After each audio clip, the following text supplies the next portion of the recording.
let's dive right into it with an amazing play from Unsighted on Echo. He takes a tower, but if you look at the minimap, we see the enemy Trundle teleporting in, and everyone's committing to the mid lane to guarantee the kill. He backs up and W's, juking the spear, and at the same time he picks up the shield, he blinks in as Timewinder returns to him, getting 2 stacks up on Nid. Echo ults back to trigger his passive and delete Nidalee, but he's surrounded, so he Q flashes the Oriole as we pause it here. Before the play continues, I wanted to point out Echo's Timewinder that's right by Thresh because he's looking to proc his passive and needs to land the Q on the way back. An amazing E curves the Timewinder back in to finish off Thresh and give him a huge burst of speed to also escape with his life after getting the double.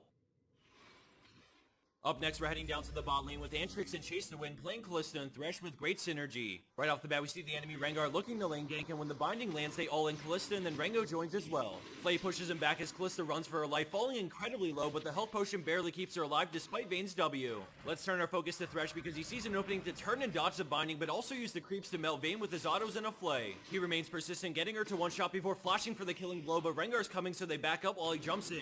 An exhaust goes out to nullify his damage, and then Thresh Qs, dragging him into turret range for a single shot, but that's all they need to keep Thresh alive. Kalista quickly bursts Morgana down for the 3-for-0 outplay in the bot lane. Our next play comes from Lagzala and Ezreal, and I know our Mashed Potatoes episode just featured him, but this is a different play and a much different series, so we'll hold off on featuring him again for a little while after this video. His team is down 7,000 gold at 16 minutes, which makes this game just about unwinnable at this point, but Lagzala has some fight still left in him. With Shen ulting, and he takes a step back to start abusing Ezreal's range because there's no way he can go toe-to-toe without first poking them down. He baits Aatrox by getting close to the wall, so he Qs over, which forces Ezreal to kite back, turning with True Shot Barrage to hit 4 enemies, and then he WQs Aatrox for the kill. Kalista gets a little hypey and ends up getting taunted, but despite losing her life, Ezreal gets to finish Shen, and for a 1-for-1 this far behind, it's not too bad. Sion's Q zones him away, so Ezreal snipes out Thresh, and then he continues to poke while spacing well, hitting Brand as Sion ults onto Twitch to lock him down. Brand ults Sion, so Ezreal feels confident to shift in for the pentakill, adding 10 stacks to a Soul Stealer and giving them a potential chance back into this game.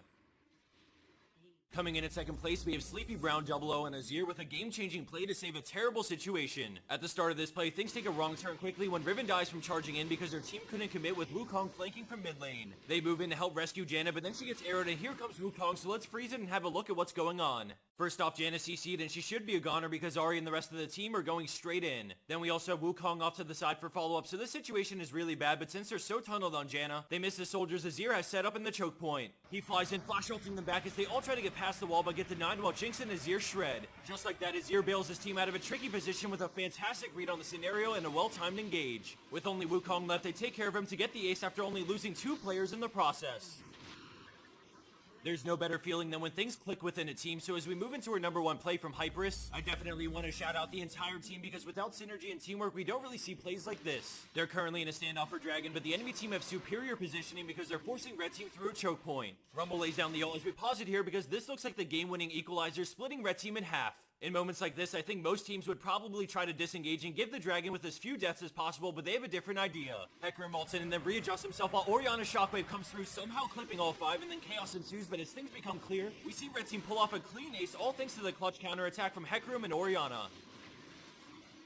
And for a bonus clip of the week, we have MK Madkid on Xin Zhao with a game-winning play. To set the scene a bit, we're in the late game and blue team is really feeling the pressure of the double inhibs and a 5th dragon coming up within the minute. His build is crazy, rocking triple lifesteal plus Nashor, so as long as he doesn't get bursted, he doesn't plan on dying anytime soon. Keep in mind if this fight goes poorly, the enemy team is a short walk away from ending the game, and on top of that, he's fighting this without Kog'Maw or Nautilus. Although they get the kill on Vayne, it's still a 3v4 and they're already low in health, but MK has guts. As the rest of this game-deciding teamfight unfolds, I wanted to thank everyone for tuning in, and a special thanks to those who submit replays on our site. We're really looking to step up our game by releasing 3 or 4 videos a week, so the replays are crucial to keep quality high. We have a few ideas we're working on to give back to those who do submit plays, so keep an eye out for more on that soon. Lastly, before heading out, I wanted to thank HyperX for sponsoring our top 5s and run a giveaway for a chance to win a Cloud 2 headset. Here are the winners from the last giveaway, so congrats to them, and if you want to enter today's giveaway, head over to the description box and follow the link. The Cloud 2 headsets are so good, especially for their price compared to other headsets on the market, so unless you're made of money,